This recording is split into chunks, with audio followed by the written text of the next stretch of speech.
La tradition des compacts sportifs chez Ford débute dès 1981 avec l'introduction de la Ford Fiesta XR2. Durant la bataille des GTI des années 80 et 90, nombre de modèles se succéderont, allant de l'Escort XR3 jusqu'à l'Escort RS Cosworth, beaucoup plus abouti, voire même la Ford Focus RS MK1. Le but est de créer une sportive efficace avec le meilleur rapport qualité-prix possible.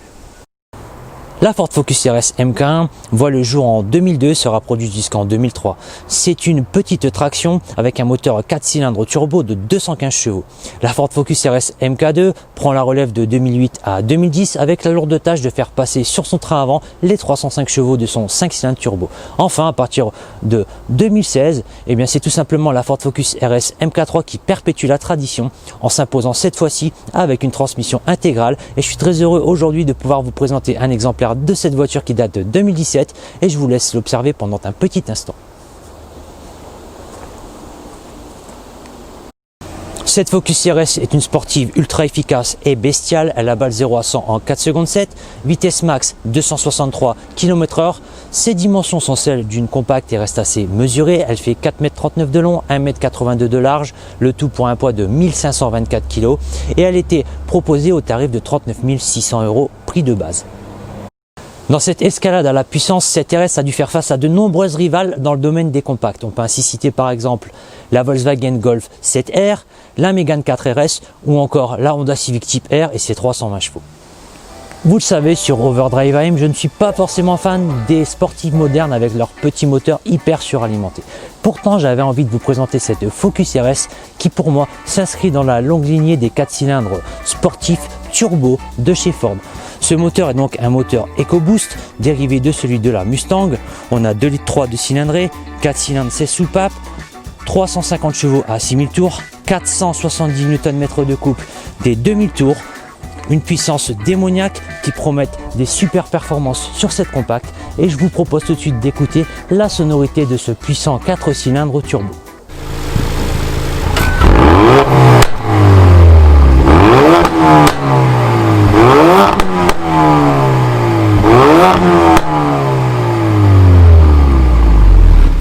Je suis ravi de pouvoir vous présenter aujourd'hui cette Ford Focus RS MK3.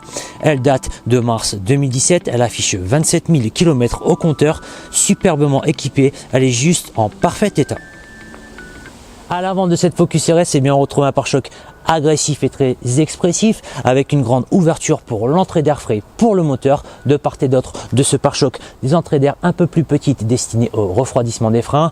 On retrouve sur la calandre un logo RS, très sympa pour intimider le conducteur devant vous lorsqu'il regarde dans son rétroviseur. Et puis bien sûr, deux très beaux phares très modernes qui s'étalent un petit peu sur les ailes avant. Cette Focus RS MK3 est équipée de magnifiques jantes optionnelles en 19 pouces, ce sont des jantes forgées. Par rapport aux jantes d'origine de 18 pouces, on gagne 1 kg. Ces jantes abritent des étriers Brembo et de très grands disques ventilés de 350 mm à l'avant, des disques pleins de 302 mm à l'arrière, de quoi assurer à cette Focus RS un freinage digne d'une voiture de rallye. Cette auto est également équipée de bas de caisse peint ton-caisse type sport, de répétiteurs de clignotants sur les rétroviseurs et puis également de logo RS de part et d'autre du béquet. À l'arrière de cette Focus RS, on retrouve un pare-choc beaucoup plus sage que le pare-choc à l'avant. Il intègre un large diffuseur avec en son centre un anti-brouillard type F1. On a également deux très jolies sorties d'échappement d'origine, un logo RS teinté de bleu comme à l'avant et puis de ravissants feux rouges qui s'étalent cette fois-ci sur les ailes à l'arrière. Concernant le coffre, il fait 260 litres. Ce n'est pas énorme, je vous l'accorde, mais c'est parfait pour le transport de plusieurs fûts de bière en une seule fois. À bord de cette Focus RS, on a une massive et très moderne planche de bord. Elle reprend l'esprit Ford, c'est-à-dire qu'on n'a pas de matériaux nobles, mais des matériaux de très bonne qualité et tout est très bien assemblé. Au centre de cette planche de bord, on retrouve un imposant écran qui relaie les informations de la radio, du GPS ou encore la température extérieure. Juste en dessous, on a les commandes du système audio, parfait pour écouter du Megadeth en Dolby Surround à vive allure. Juste en dessous, les commandes de ventilation et de climatisation automatique Bison de série sur cette Focus RS. Et puis on a également un très élégant pommeau qui donne pas mal de caractère à cet intérieur. Et juste à côté, les commandes pour l'anti-patinage ou encore la commande Drive Mode qui vous permet de sélectionner votre mode de conduite et de passer du mode normal au mode sport, au mode track ou au mode drift. Le volant 3 branches multifonction de cette Focus RS arbore des coutures bleues et un petit logo RS bleu. Je le trouve néanmoins assez sobre. Le compteur quant à lui est très complet. Il comprend un petit écran qui permet tout simplement d'afficher les informations de l'ordinateur de bord ou alors qui vous rappelle le mode de conduite que vous avez sélectionné. Et puis sur la planche de bord de manière déportée, on retrouve un manomètre pour la pression d'huile, un manomètre pour la température d'huile et un manomètre pour la pression du turbo. Cette Focus RS est une compacte, une sportive, mais elle est également très pratique. On a ainsi une grande boîte à gants devant le passager, un petit emplacement de rangement sur la console centrale, parfait pour ranger votre Nokia 3310. On a également un petit rangement entre les deux sièges et puis un grand vide-poche à gauche et un grand vide-poche à droite. Enfin, en ce qui concerne les sièges d'origine sur cette Focus RS, eh bien on a une sellerie Recaro avec des sièges en tissu et en cuir noir et bleu. Juste un mot, c'est splendide. Cette Focus RS est certes une compacte, elle est néanmoins très habitable, ainsi l'espace arrière est plus qu'acceptable et il permet de transporter deux adultes sans trop de contraintes sur cette ravissante banquette qui reprend les couleurs des deux sièges Recaro à l'avant. Niveau option, on n'est pas dans une Mercedes S600, on n'a pas grand chose, on a juste les commandes électriques des vitres. Cette Ford appartient à un abonné de la chaîne et je vous propose tout de suite de retrouver Scott qui va nous dire pourquoi il aime tant sa Focus RS. Bonjour Scott et merci de nous avoir amené aujourd'hui ta très belle Focus RS. Alors nous Scott on se connaît un petit peu parce que pour recontextualiser, Scott t'es le pote de Christophe, Christophe que vous avez vu avec la Buick dans une précédente vidéo. Et donc Scott, tu m'as dit que tu aimais les Mustangs. Alors c'est un peu étonnant, pourquoi tu as choisi cette Focus RS? Est-ce que c'est ton délit? Est-ce que c'est parce que c'est une Ford? Dis-nous-en un peu plus sur ta voiture. Alors oui, effectivement c'est mon délit en fait, hein. Je voulais rester corporate par rapport au Ford. Et puis j'ai une femme qui est pas évidente et on avait une Fiesta 1 litre et je lui ai dit écoute on va peut-être acheter la ST parce que je commence un peu à m'ennuyer. Elle m'a dit non pas question, c'est une 3 portes donc tu auras la Focus RS. J'ai été obligé d'accepter, tu comprends, voulant garder la paix dans le couple. Donc voilà, c'est pour ça. Les femmes elles nous font faire des trucs. Ouais. Je la remercie d'ailleurs. Bon ok. Et donc tu m'as dit la dernière fois que tu avais une Mustang et que tu adorais les Mustangs. Alors est-ce que tu veux nous en parler un peu plus de cette Mustang, faire donner une petite surprise aux abonnés pour peut-être une future vidéo? Ouais, alors c'est une Mustang GT 5 litres de 2013. Alors, fin 2012, donc c'est un modèle 2013-2014. Donc c'est les derniers modèles qui ont été fabriqués, conçus pour les États-Unis. Avant les 2015 qu'on voit maintenant en Europe. Donc bon, j'adore cette voiture parce que c'est l'opposé de celle-là en fait. Et c'est pour ça que j'aime les deux, pour des raisons complètement différentes. J'adore les deux parce que celle-là est super précise. On a un feeling extraordinaire, c'est facile d'approche et la Mustang c'est rock'n'roll, tu sais jamais quand ça va partir. Et c'est pour ça que j'aime l'un et l'autre en fait. Les deux se complètent bien en fait. Ouais complètement, c'est ça, c'est l'opposé. T'as une voiture pour tous les jours et une voiture pour le week-end en gros. Ouais c'est ça, voilà, je fais pas mal de sorties, notamment avec Christophe, avec la Mustang sur des raceaux d'américaines, etc. Et puis celle-là, bon c'est des raceaux de sportives, après c'est un peu moins courant, donc mais on sait ma voiture tous les jours aussi quoi. D'accord, très bien. Donc si les abonnés souhaitent voir ta Mustang, il n'y a pas de souci, on pourra la voir prochainement. Ouais bien sûr, avec joie. Bon bah écoute, on fera ça. Et niveau entretien, je pense que ça va intéresser pas mal de personnes. Comme tu la conduis tous les jours cette voiture, qu'est-ce que ça coûte à l'entretien une Focus RS MK3? Est-ce que tout simplement les entretiens coûtent cher? Qu'est-ce que ça donne niveau carburant, surtout voilà consommation? Est-ce que tu peux nous en dire un peu plus? Alors c'est une voiture qui en entretien tourne aux environs de 240 €, 250 € pour l'entretien annuel. C'est tous les ans, ouais. Une vidange grosso modo? Ouais, vidange, changement des filtres, vérification diverses. Je vais chez Ford parce que je suis sous garantie, donc bon forcément j'ai pas trop de choix. D'accord. Et sinon au niveau consommation, si tu roules tranquille avec pas mal de routes, autoroutes, etc., tu peux être à 10 litres. Après ça monte assez vite parce que c'est un 4x4 permanent. Dès que tu pousses un petit peu, ça commence à consommer. Ouais, même quand tu pousses, même déjà il faut entraîner les 4 roues, donc forcément ça consomme plus qu'une traction. D'accord. C'est vrai qu'elle est un peu lourde en plus, elle fait ouais, une tonne 5. Tout à fait. Ouais. Ouais, ok.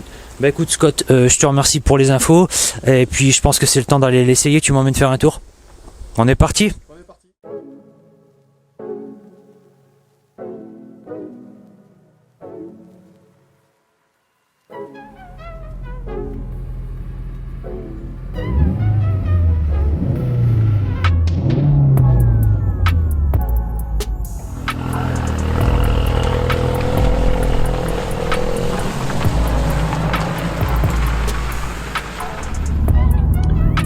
voilà donc à bord de cette Focus RS MK3 avec Scott et Christophe qui est juste derrière.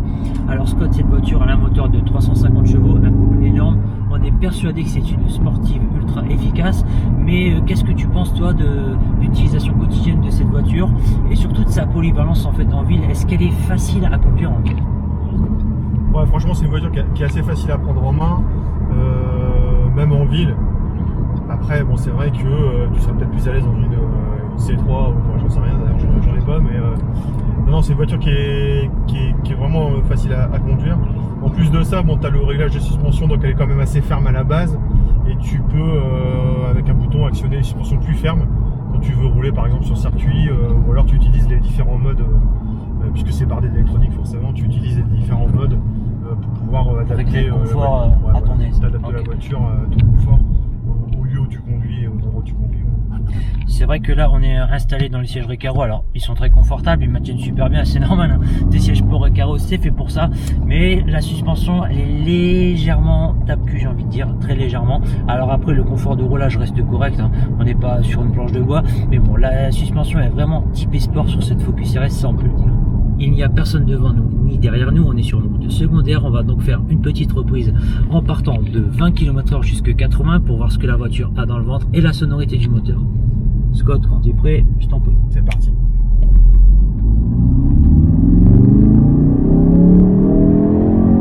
On y arrive en à peine quelques secondes, mais ça on s'en doutait, la voiture fait le 0 à 100 en 4 secondes 7, et ben ça pousse très fort et la sonorité est également très sympa. Et au niveau des freins, Scott, dis-moi un peu, alors sur le papier, des freins hyper performants, hein, avec des étriers Brembo bleus sur cette voiture et des disques énormes ventilés à l'avant et plein à l'arrière. Qu'est-ce que ça donne en utilisation intensive? Est-ce que tu as déjà fait une sortie circuit? Est-ce que ça tient le coup quand on l'utilise vraiment assez fort cette Focus? Ouais, alors c'est ça qui est vachement bien. Alors sur le papier, j'ai jamais essayé parce qu'en général, je roule sur du macadam. Ouais. Mais sur circuit, pour être plus sérieux, on a fait une sortie une fois sur circuit avec. Et au plus tu sollicites les freins, au plus ils répondent. C'est ça qui est vachement bien, c'est-à-dire que t'as pas de... Ça surchauffe jamais, t'as pas ça surchauffe pas. Okay. En plus on avait roulé, je pense que ce jour-là Christophe était là, il faisait 30 degrés. Ouais. Franchement on a jamais vu un signe de fatigue. Au plus tu tapais dedans, au plus ça répondait. La ça, pédale n'est pas devenue molle à aucun moment, ça a tenu pendant toute la journée. Plus ça allait, plus ça... Ouais. On n'a pas fait toute la journée, on a fait quelques kilomètres, j'ai pas compté, mais non, franchement c'est... En gros tu l'emmènes sur circuit sans problème. Ouais, sans problème, de toute façon. Et au niveau de la boîte, Scott, alors la voiture a un couple énorme. Est-ce que tu aurais pas préféré une boîte automatique, surtout une boîte moderne comme on a maintenant sur les sportifs? Toi tu as vraiment la boîte manuelle à l'ancienne 6 vitesses sur celle-ci. Dis-moi un peu, est-ce que cette boîte permet de parfaitement faire passer la puissance? La boîte est super bien faite, elle est très très précise à la commande. Ouais. Elle répond parfaitement, t'as jamais une hésitation de quoi que ce soit. Et c'est ça qui est vachement bien. Après, très honnêtement, je conduis rarement des voitures avec des boîtes très modernes, enfin des boîtes auto très modernes. Ouais, c'est vrai que ta Mustang c'est le manuel aussi. La Mustang c'est le manuel, ouais. Et là, elle est vraiment, je trouve qu'elle est vraiment hyper adaptée à la voiture. Et tu gardes le contrôle de la voiture parce que toutes les boîtes auto, même les meilleures boîtes auto du monde, si elles ont décidé de passer un rapport au moment où t'as pas envie, là t'as vraiment le contrôle. Pour moi, c'est ce qui est intéressant et c'est en parfaite adéquation avec la philosophie de la voiture. Et ensuite, Scott, eh bien, cette Focus, alors les anciennes Focus RS étaient des tractions, celle-ci est une 4 roues motrices. Toi, tu en penses quoi niveau efficacité châssis? Est-ce que c'est chirurgical ou on a des petites pertes de motricité de temps à autre? En fait, t'as pas beaucoup de pertes de motricité, c'est très très très efficace, notamment en sortie de virage, où tu peux vraiment exploiter la voiture. C'est ça qui est bien parce que tu peux mettre le pied dedans, t'auras pas de surprise. Alors, avec un petit bémol, c'est que la voiture est, contrairement par exemple à une Audi, enfin un système quattro, elle est typée propulsion. Ce qui fait que si vraiment t'insistes et tu enlèves un peu tous les brides électroniques, tu peux la faire décrocher. Elle va décrocher du cul. Ouais. Donc c'est ça qui est bien, c'est qu'elle va pas trop sous virer, mais par contre elle va partir un peu du cul, mais ça reste raisonnable et tout à fait gérable en fait.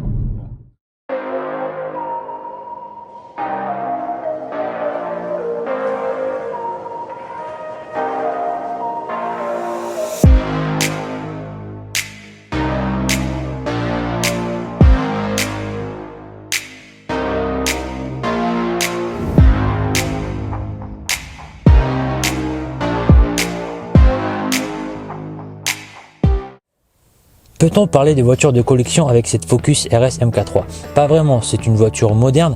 Par contre, les Focus RS MK1 sont devenus de vrais collecteurs aujourd'hui, alors que pendant un moment, personne n'en voulait. Une Focus RS MK1 non modifiée en bel état, ça tourne environ à 20 000 € actuellement. Cette Ford Focus RS MK3, elle est intéressante car certes c'est une moderne. Moi je vous conseille de l'acheter quand l'Argus va baisser.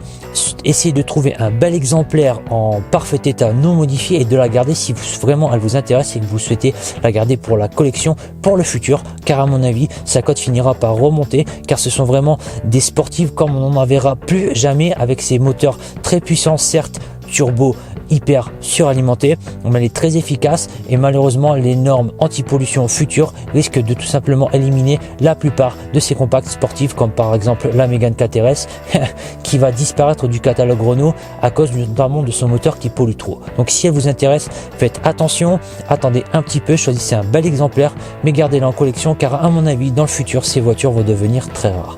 Ni au niveau des points à surveiller sur ces voitures, faites attention aux joints de culasse car les tout premiers exemplaires avaient des problèmes ont été rappelés. Également faites attention à l'électronique qui peut mal vieillir, la voiture est bardée de gadgets, donc ça se peut qu'un capteur ou quelque chose ne fonctionne plus.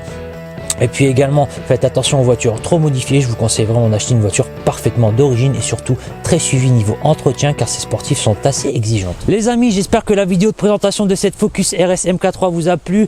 On est sous la pluie dans le nord, c'est le déluge, c'était un peu compliqué. Je remercie Scott d'avoir amené sa voiture aujourd'hui. Surtout si vous avez aimé la vidéo, vous laissez un pouce bleu, vous vous abonnez. Merci pour votre soutien quotidien. C'était Alex pour Overdrive AM, je vous dis encore merci les amis, ciao.